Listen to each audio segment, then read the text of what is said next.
On Monday, the two world leaders had a private meeting that lasted hours before coming before reporters for a disastrous press conference in Helsinki, Finland. In it, Trump sided with Russia instead of American intelligence agencies when it came to the issue of the Kremlin influencing the 2016 presidential election, implied the U.S. was to blame for tensions between both countries, and didn't once condemn the Russian regime for its long history of human rights violations.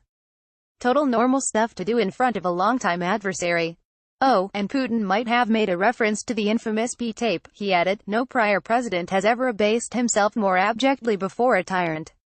Not only did President Trump fail to speak the truth about an adversary, but speaking for America to the world, our president failed to defend all that makes us who we are, a republic of free people dedicated to the cause of liberty at home and abroad. Democrats such as Senate Minority Leader Chuck Schumer agreed. He said, millions of Americans will continue to wonder if the only possible explanation for this dangerous behavior is the possibility that President Putin holds damaging information over President Trump. Sen. Tammy Duckworth went as far as suggesting that Trump has been turned into a Russian asset, perhaps without his knowledge. First off, the pre-meeting appearance the leaders did before the press. In a clip, Trump can be seen winking at Putin. He was sitting like he normally sits in an alpha position. I've read him in this situation so many times, and he did a jacket adjustment, which is something I don't see very often, Wood said. It's an anxiety cue, asking, how am I looking? Do I look good? But a wink like that with a full head turn indicates we're on this. We have a secret. They don't know, she added. I won't editorialize on that. Wood also had some thoughts on how Putin gave Trump a soccer ball to recognize the U.S. will host the 2026 World Cup. Two things that she found interesting were how Putin handed the ball to Trump and the latter's reaction to the gesture. Russian President Vladimir Putin presents a soccer ball to President Trump to recognize the United States co-hosting the World Cup in 2026. President Trump then bounced the ball to First Lady Melania Trump.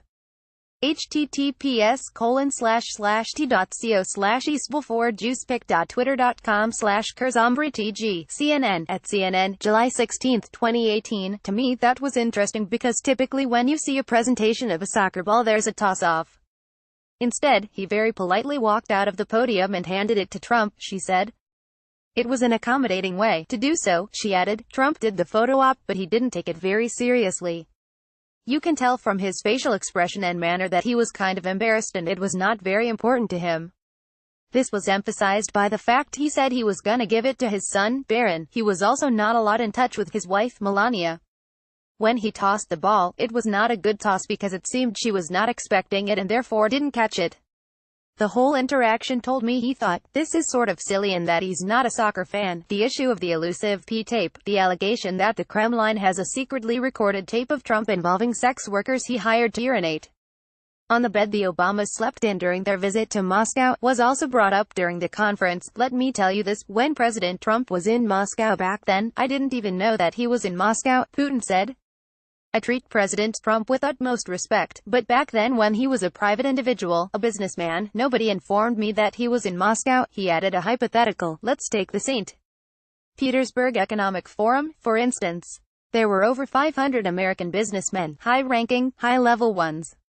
I don't even remember the last names of each and every one. Do you think that we try to collect compromising material on each and every single one of them? Well, it's difficult to imagine on a bigger scale than this.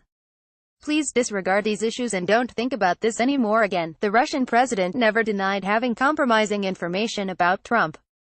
According to Wood, this was one of the most curious exchanges between the press and the two leaders.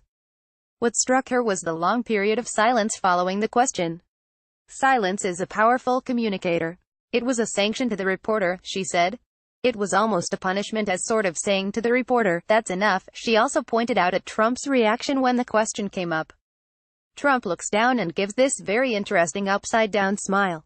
It's a Joker smile. There's a mischievousness in his eyes about it, she said, adding that Trump was trying to look amused even though he wasn't. He's withholding his emotions. Then, he does the body turn again to Putin. It's showing they have an intimacy and they're in this together. For Wood, Putin's body language showed that he was uncomfortable with the question.